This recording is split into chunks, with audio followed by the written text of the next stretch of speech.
Taklubo na.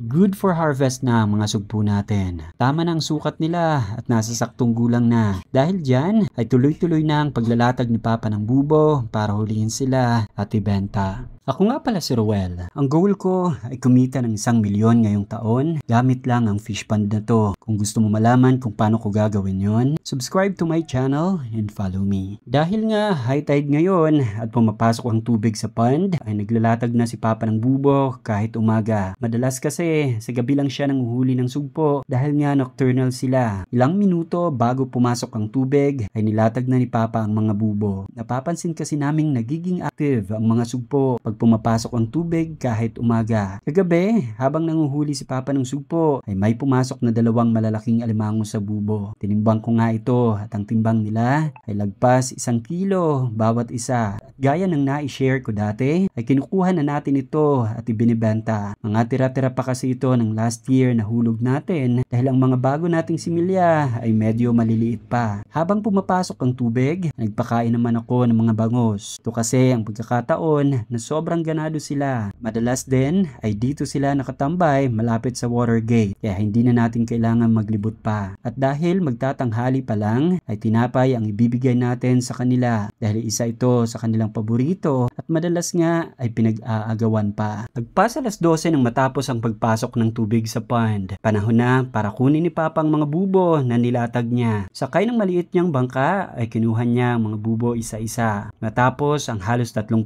minuto ay tapos na si Papa. At sa pagkakataong ito ay eto na ang mga nahuli niya.